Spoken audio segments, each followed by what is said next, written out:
In this video, I'm going to show you how to create what is sometimes called a sun print. But because my home is surrounded by trees with lots of shade, I won't be using the sun to create these papers. However, the process I use to make these papers is the same as when making sun prints, although the results are not quite the same, yet still quite beautiful and unexpected. Hello, my name is Catherine Rains. I'm a mixed media collage artist, and welcome to Tune In Tuesday, where I share art demos to expand your mixed media toolbox. If you see value in my art demos, I would deeply appreciate a thumbs up, and if you would subscribe to my channel below. Links for all the supplies to make sun prints without sun are down below under the word more. And while you're there, you might also want to check out my free 5-lesson online workshop, Collage Kickstart, where I teach you how to use all the collage papers taught during Tune In Tuesday to make fabulous collages the very first try. So let's get into creating gorgeous sun prints without the sun.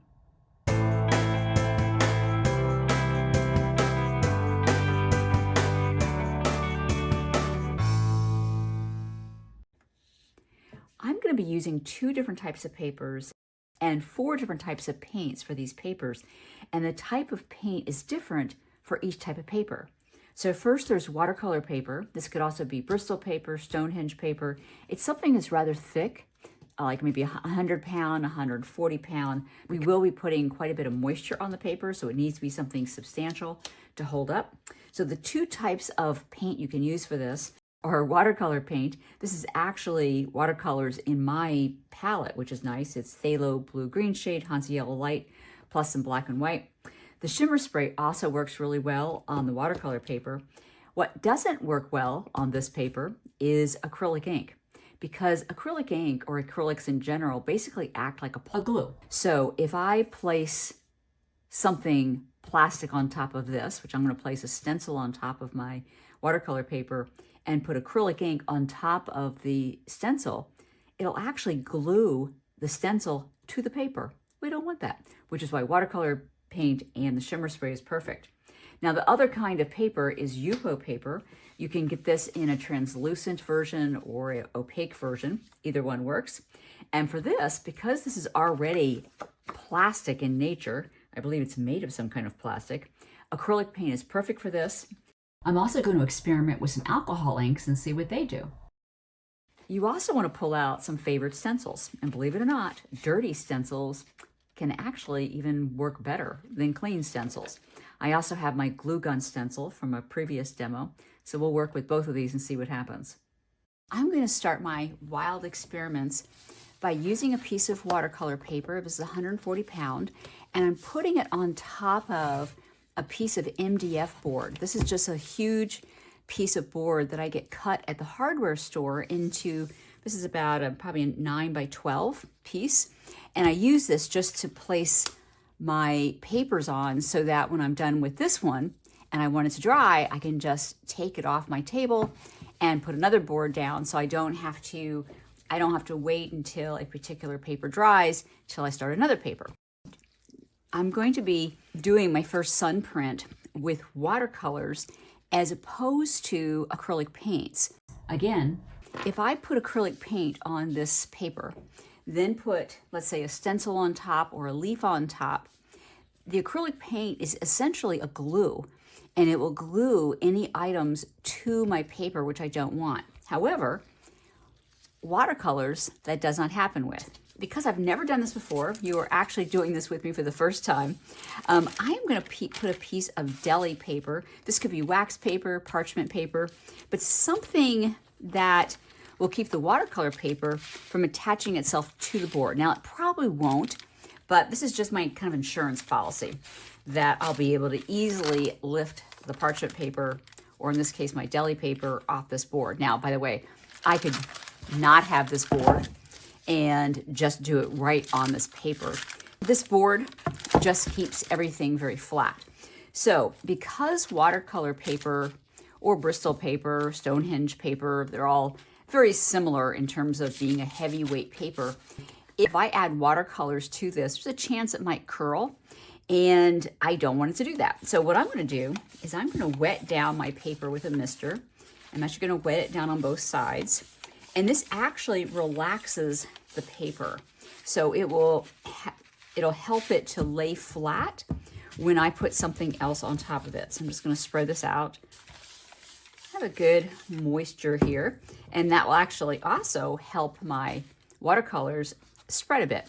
So I'm going to take a little bit of my watercolor, put it in my mixing tray here, and I'm just going to start with just the plain phthalo blue by itself. I'm going to add a little water to it, mix it up, maybe a little more water, just so it's nice and moist. And then I'm just going to literally very loosely paint on my piece of paper here. Now I'm going to place something on top of this. I have this stencil from my glue gun demo. I'm just going to place this on top, and I'm going to set this aside and let it dry. Now, this is probably going to dry fairly quickly, so maybe it'll take maybe an hour or two, but just to make sure, I want the stencil to be very firmly against the actual paper.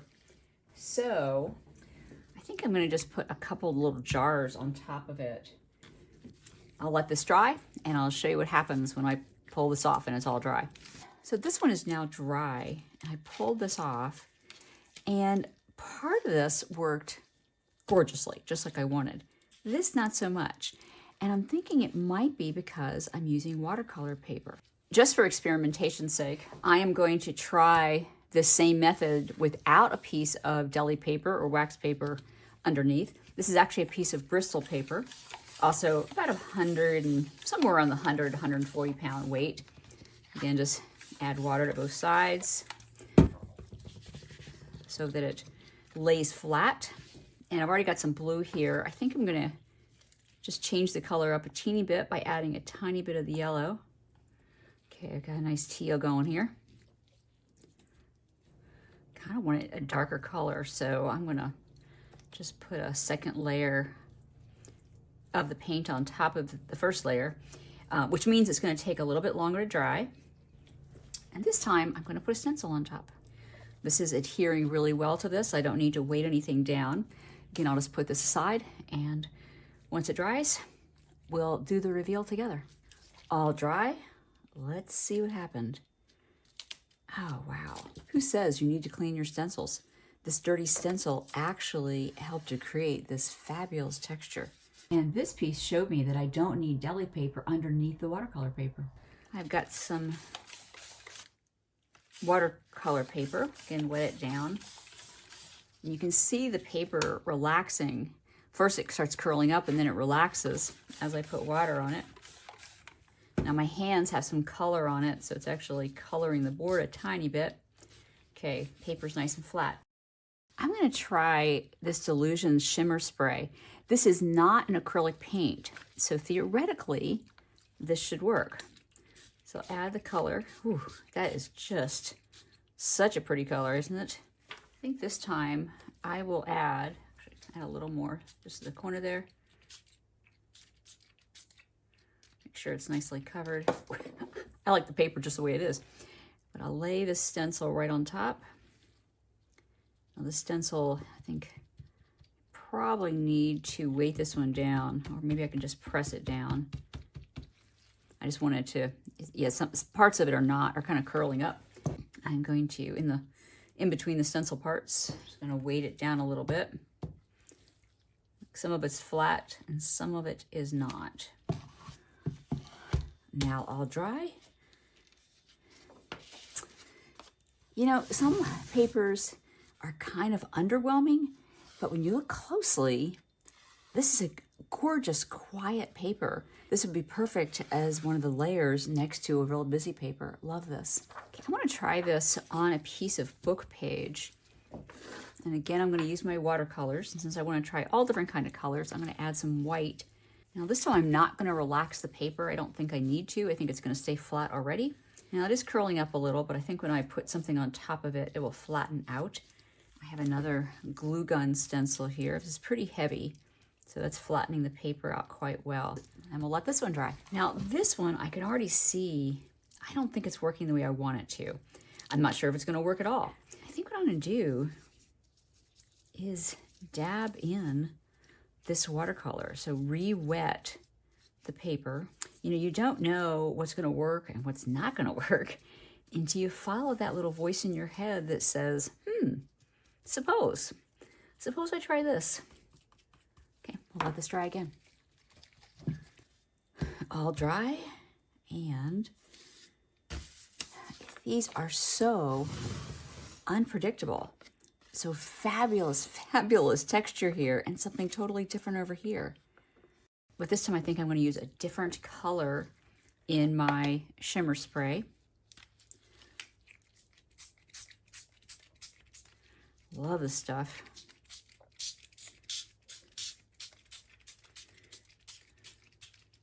Now this is saturating the paper, which is what I want. I want the paper really wet, and the paper is curling as I do this, which I don't know if it's going to make a difference or not. However, I'm going to put stuff on top of it. Just going to spread that out a little bit with a paintbrush. Now this is drying really, really quick. So I'm going to add water to it because I don't want it to dry quick without it having something on top of it to make an impression on top of it. I'm going to try placing some leaves on here, just kind of randomly. Now to make this go flat, I'm going to put something on top of this to weight it down, try to get the leaves really flat as I can. Now I've got a piece of plexiglass. I actually use this to make dendritic paper for another demo. So I'm going to place this on here, and this actually flattens everything. And I'm going to put a weight on top of this. I'll probably put a book on top, just to make sure it's really adhering very closely to the, just to make sure that the leaves are flattened. Sorry about the ring right there. It's from my light right above me. So I will weight this down and show you when it's completely dry. Now this one, I actually took the leaves off of this off camera. Accidentally, actually. I didn't put the camera on. This is not what I expected at all, but I still adore it because there's beautiful metallic shadows of the leaves and the writing underneath. So this is a win, even though it's not what I expected. This time I want to do this with some acrylic ink. Now the acrylic, again, will act like a glue if I place a stencil on top of this. What I've done is I've switched to a Yupo paper, which is already a plastic type of paper. So I'm thinking that I'm going to be able to pull a stencil off of here because it is already plastic itself. But you're here with me in real time experimenting. So I think I'm going to use, these are my colors. Well, this is almost my color. I actually can't get this brand of ink in a Hansa Yellow Light. But I've got phthalo blue-green shade. I think I can just put this right on here. And it's pretty much going to pool on top because I'm putting it right on top of, you know, a plasticky surface. So it's not going to penetrate the actual paper. Just going to spread this out. Kind of like the little bubbles that are forming, but I'm probably going to pop them. And I am going to take another of my glue gun stencils. Now, unfortunately, it's not big enough to cover the whole sheet. It's nicely adhering to the very wet paper. So we'll let this dry, see what happens. Now all dry. Oh, I don't know, there's something about the reveal of these that just fascinates me. Trying another one with watercolor. And this time I am going to spray the paper down and put some deli paper underneath. You know, you don't know what's going to work best until you try all methods. Mix my little watercolor up. Now I'm really going for as dark a color as I can. I really want this to be a pretty saturated piece of paper so that I can get the stencil or whatever I put on top of this to really penetrate and create a design. So here's a store-bought stencil I bought. This is adhering quite nicely. Just push it down a little bit. I'm gonna let this dry. All dry. Oh, another paper where I like enough of it for it to be great. So like this in here is perfect. I might not use this section, but this will definitely get used in a future collage. I want to try experimenting with alcohol ink on top of Yupo paper. And again, I'm going to wet the paper down only because I want the alcohol ink, if this is possible, to actually be blendable. And I don't know if it is, but we'll see. The alcohol ink is sitting on top right now, which is what I wanted it to do. And it did create some droplets wherever it fell. Got a stencil. Let that lay on top. We'll see what happens. Okay, I couldn't resist adding a little bit of the alcohol ink on top of this. Let's see how abstract I can get this, kind of blending two colors. Ooh, gosh, I like it already. This one's all dry. Oh, wow.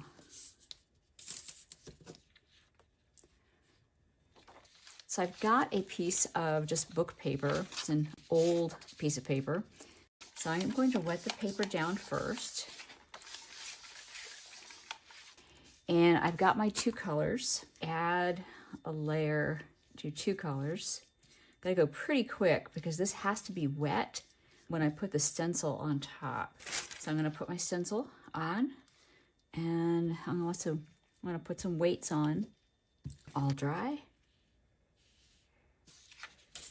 So not every part of a collage paper has to be something that you love, as long as there's parts of it. Like right here, I'm definitely going to use in a collage. Right here, I would definitely use, and even the subtleness of this middle area. When I set out to make this set of collage papers, I had a completely different idea in mind. I really didn't know how these would turn out. I was following a couple Instagram posts that I saw that I thought might be interesting to try. But by following the little voice in my head that said, try that, how about this, suppose, I came out with the most unexpected results, and I absolutely love them. I encourage you to follow your inner voice, not necessarily what my directions say to do. How do you want to experiment with these materials? Maybe there's types of paints and papers that you want to play with that you hadn't tried yet. You just never know what's going to come out of this. Like, who knew that by having a dirty stencil, I would get the most absolute gorgeous paper out of that? So I hope that you have an absolute blast experimenting with these sun prints, and I can't wait to see what you make with them as a result. To learn how to make many more types of collage papers, check out the links that are about to appear right here. And be sure to join my free 5-lesson online class, Collage Kickstart. The link to sign up is under the word more below. And if you haven't already subscribed to my channel, I would be deeply grateful if you would. And I'll see you here next week for another Tune In Tuesday.